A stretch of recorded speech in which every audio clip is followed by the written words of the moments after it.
plan for the bigs just shifted from theory to action. You're on Lakers News Fan Report with me, and I'm bringing you a late window update that matters when games slow down and the paint turns into a courtroom.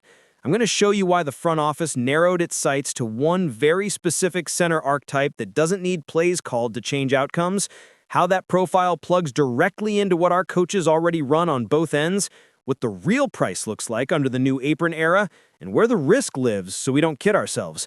And I'll do it the way we win in May. One read at a time, no gimmicks, just basketball that travels. If you ride with this channel because I turn rumor fog into a clean map, lock in right now and keep the bell on, because this is the kind of move you evaluate with film, not with emojis. Start on identity, because identity drives every smart trade. This team is built around a generational two-way force who can guard 1 through 5, run your offense as a hub, and still clean glass.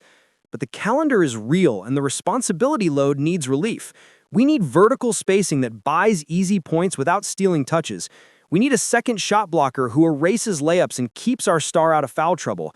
We need a roller who sprints into early offense and forces the weak side tag to choose between a corner shooter and a lob. And we need all of that without turning our half court into a clog. When you strip the noise and leave only function, the silhouette is obvious. A young 5 with elite rim protection, top-tier screen craft, soft hands, and zero ego with the ball. An anchor who can play drop on Monday, switch on Wednesday for a possession or two, and still be backline insurance on Friday when teams spam empty corner pick and roll. That's the lever that turns good nights into control because it widens the menu on both ends. Defensively, you can sit deeper against guards who live in the lane without giving them floaters, or you can show high and recover because the second jump is live. Offensively, your stars stop negotiating for space and start dictating it. A real roller stretches the court vertically the way a shooter stretches it horizontally, and that's the exact pressure this roster needs when whistles get tight. Now zoom to the market and understand why the timing is real. The second apron reality has made old-school aggregation illegal art for contenders. You can't outmath the CBA. You match salary clean, you keep your draft flexibility sane, and you chase players whose production per dollar outperforms their cap slot.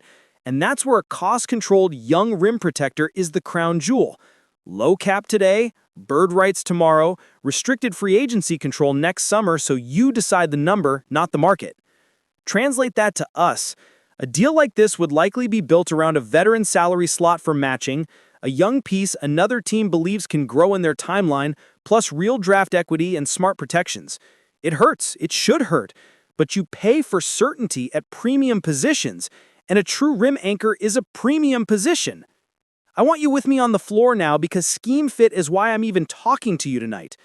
Picture our base actions with a vertical 5 who screens at right angles and hits the paint like a sprinter. 21 series flows. Slot ball screen with a ghost from the wing, the tagger has to step in, corner lift is wide open if they stay home, and if they don't, it's a lob and a timeout. The short roll becomes a real decision tree too. Catch at the nail, one dribble, pull the rim protector, kick to the slot for a rhythm 3, and because the roller commands respect, the weak side stunt is late, and we're playing advantage basketball without burning our stars' legs on self-created tough twos. The ripple is massive for the second unit too. You stabilize their shot diet with dunks and free throws, not just pull-ups that come and go, and you simplify everyone's job. Shooters set their feet, drivers see a path, passers throw to a target with a catch radius the size of the restricted area. Defense is where this profile cashes out the most in spring, and I'll be specific because you deserve specifics. With a true shot blocker behind our point of attack guys, we can stop living in help and recover purgatory. We can stunt once and stay home instead of stunt, scramble. We keep our foul count sane. We cut off second chance junk because the big clears bodies and high points miss threes.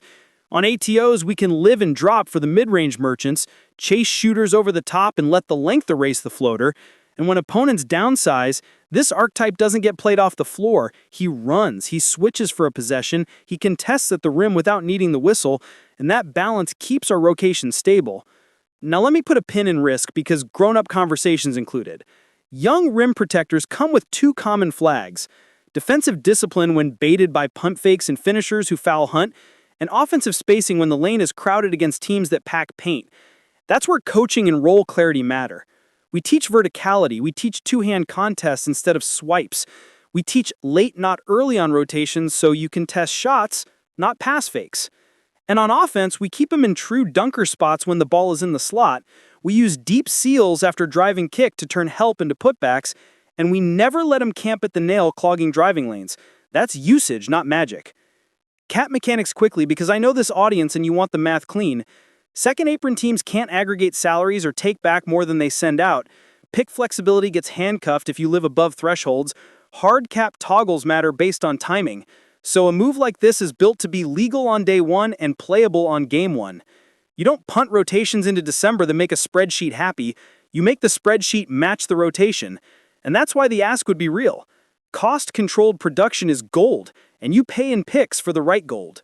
If you're nodding, you're already ahead, because all of this leads to a single specific name that checks the boxes. Youth, rim protection at a top rate, elite screen setting, soft hands, playoff portable defense, zero need for touches to be impactful, and a contract that lets you decide the future instead of the future deciding you. That player is the kind of fit that makes a coach breathe easier on the walk from the locker room to the bench and makes a star feel lighter in fourth quarters. Before I drop the name, quick housekeeping for the family, because this is our space. If you respect breakdowns that treat you like a peer, not a mark, hit subscribe and keep notifications on so you don't hear this after it happens. This community grows because you share the stuff that's actually useful, not because we spam. Now, let's talk ball. The film dossier points to a 7-footer who turned ball screens into a decision problem from his first month in the league. A young center who blocks with timing, not just length, who changes shots more than he blocks, who runs the lane like a wing and catches high with a second jump that steals possessions. A big who screens like a veteran, whose contact points knock defenders off rhythm and open daylight for pull-ups, and whose catch around the rim turns pocket passes into 2 points without drama. His developmental arc has the bump you expect. Teams figured out the scouting report, baited fouls with pump fakes, dared him to pass out of short rolls, and he adjusted. He stabilized foul rate, he learned when to reset instead of forcing a hook, and he turned putback positioning into a craft. That's trajectory you invest in, not a hot week. What does that mean for us? Concretely, it means we can reprioritize our best players' film study towards opponents' help coverages instead of protecting the rim alone. It means our guards can fight over screens with conviction because there's a wall. It means our offensive glass becomes a weapon again, and transition defense gets cleaner because we're not sending forward to the window out of fear we'll lose the rebound. On lineup construction, it lets us live in double big looks for pockets of time without losing spacing because the roller creates a different kind of gravity, and it unlocks inverted pick and roll with our wings handling and the big slipping to space. I'll layer on a playoff picture so you see the whole board. Round 1 and 2 turn on 3 things: free garbage you can seed at the rim, defensive rebounding variance, and your ability to get easy points after timeouts when the set counters have all been seen. This profile trims the garbage, flattens variance, and creates ATO dunks that stab momentum. Now the reveal you earned by staying through the work. The silhouette I've been describing is Walker Kessler of the Utah Jazz. And I'm not here to dress it up with fake certainty or sensational caps. I'm here to explain why the basketball fit makes sense and why the financial profile is exactly the kind you chase under this CBA if the door opens. Kessler is young, cost-controlled, produced rim protection at a rate that holds up under playoff light, and doesn't need the ball to be happy. That's the profile that lets the Lakers be the Lakers without begging for miracles every night. Would the Jazz actually move him? That's timing and valuation. Their direction, their board, their own cap map, and what the league offers for a player with RFA control next summer. For us, the calculus is steady. A matching salary vet who still helps someone else, a real pick with smart protections, a developing piece the other side believes in, and a plan to install him fast so the playoff diary is written with a full menu. The install is not exotic. Day 1, you keep it simple. Set sprint-up screens, roll with intent, sit in the dunker spot when the ball is high, run the floor every change of possession, verticality on defense, and late, not early, on help.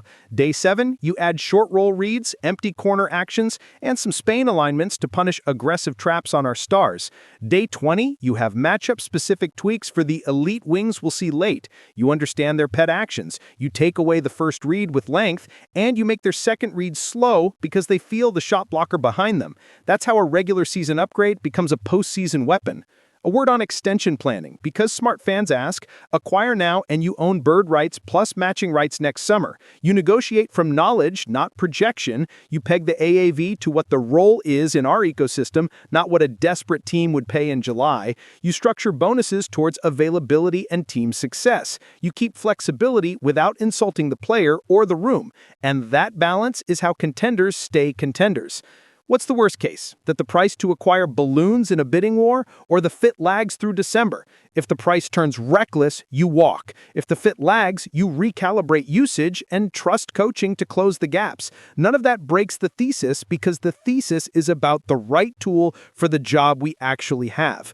And now it's your turn. I want this channel to hear the smartest fan base in the league. If the number sits at a meaningful pick and a package that keeps our top core intact, would you go get Walker Kessler for the stretch run, knowing what he does to our rim defense, our foul economy, and our shot diet in the second unit? Or would you hold those assets for a different archetype like a switch-everything wing, even if that doesn't solve the vertical gravity problem? Where's your red line on acquisition cost? And where do you land on the extension range for a young rim anchor in this system? Tell me in the comments with detail, not slogans. I'll be there with you, as always. My verdict, concise and professional, so we have it on record. Kessler to the Lakers is a basketball-fit bullseye and a cap-era efficient play if the door cracks open. It gives this roster a modern defensive spine, frees our stars to spend energy where it wins games, and creates cheap points that show up in April. The cost will sting, but it should, and if the price stays inside discipline, this is the type of move that makes a 7-game series feel shorter for us and longer for them. Subscribe if you want these updates fast and clean. Share this with the friend who texts you every time we give up a layup. And keep the bell on, because if this moves an inch, you'll hear it here first.